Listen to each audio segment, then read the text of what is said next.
New technology is revolutionizing modern lighting. Lights Fantastic Pro is giving builders, designers, and architects the technology and tools they need to create exciting spaces that have the power to make life better. Join us as we talk with forward-thinking industry leaders to see how they are taking modern living to the next level. Let's dig deep and find out how they are rethinking modern living. Dichotomy in architecture is you're part artist and part builder. I think we're trying to create something that's still tied to the site, that speaks to its context and its surroundings, and I think we achieve that through careful planning, getting a feeling for the site, the materials we use. I mean, we started the firm in 2006, and we had 1 year of where it looked like everything was great, and then sort of the recession hit. As part of that whole process, starting out a business and not really having a lot of background material to show people, I mean, pushing your ideas and kind of fighting for what you believe in terms of architecture. I think Paul and I have known what we've liked for a long time, but actually conveying that to people was sort of a struggle initially. Whenever you're approaching something, you do approach it initially from kind of this holistic standpoint of what you're trying to create in terms of a vision, but at the end of the day, you're trying to also meld that with your client's needs. It was our first project, our first opportunity to basically design our opinion of what is modern living. I think one criticism of modern architecture is that it's very cold. So our client was drawn to very minimal type architecture. I think our goal was to provide them with that type of design and environment, but also bring some warmth to the project, some native materials, that's important to us. So introducing some wood, some natural stone, but done in a very minimal and detailed way, I think really balanced out the project to be a very warm yet modern minimalist design. A wonderful client that had done a number of architecturally significant homes prior. They were very open to new ideas and pushing the envelope, so to speak. It was a great success. The CCR1 was a residential design build project. The client, when they initially approached us, it was like the most minimal program that I think we've ever been approached with by a client. It was basically, they said they wanted 4 bedrooms and a porch. It was very important that project in particular was a design build project, just in terms of being able to assemble a team to go down and execute a high level of detailed project. Just right down to the treatment of the skin of that steel. I mean, we wound up walnut shell blasting of the steel, which gives it a slightly different patina than the rest of the steel on the project. And that's something a solution we probably wouldn't have arrived at had we just been visiting the project once every couple of weeks to check up on a builder. So a lot of the details evolved as we were building that project, from the board form concrete to the skin of the Cortin Tower, the trees, the lake setting.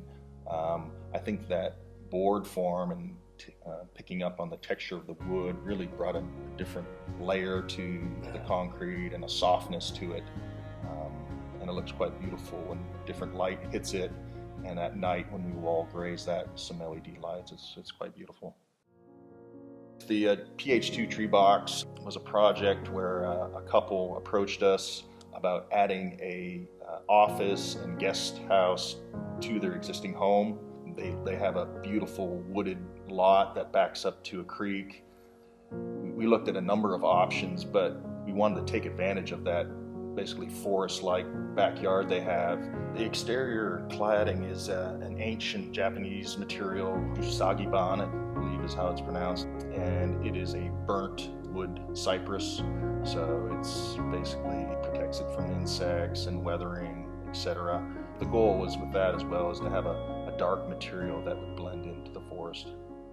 So we thought as a simple solution, we would connect these two buildings by an elevated bridge and stilt the addition to have a low impact on the woods and the forest, and also give them the feeling of floating in the forest and have that kind of serenity in the office and for their guests.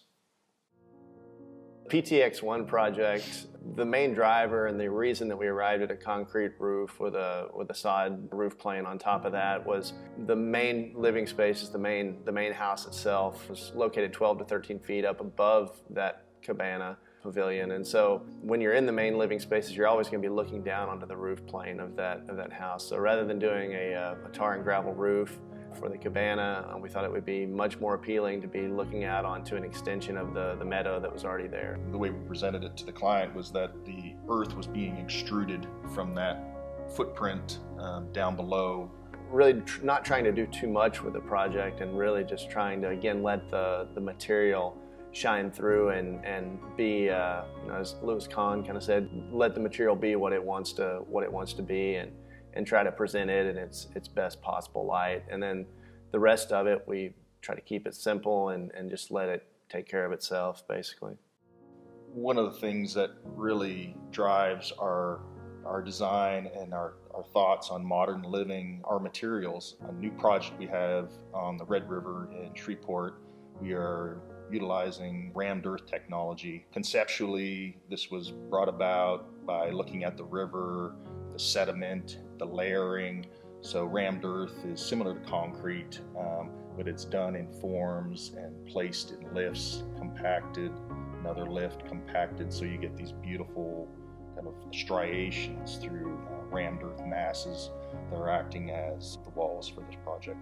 It is a team effort, and the client being the biggest part of that team. I mean, I look back at some of our projects that I would consider were great successes, and there was always good client that was collaborative and considerate of our ideas. Climate has changed in terms of people's openness to modern architecture, although there's a lot of varying opinion on what that is, but we're finding those special clients every so often that make it worth it. We're definitely about quality, not quantity.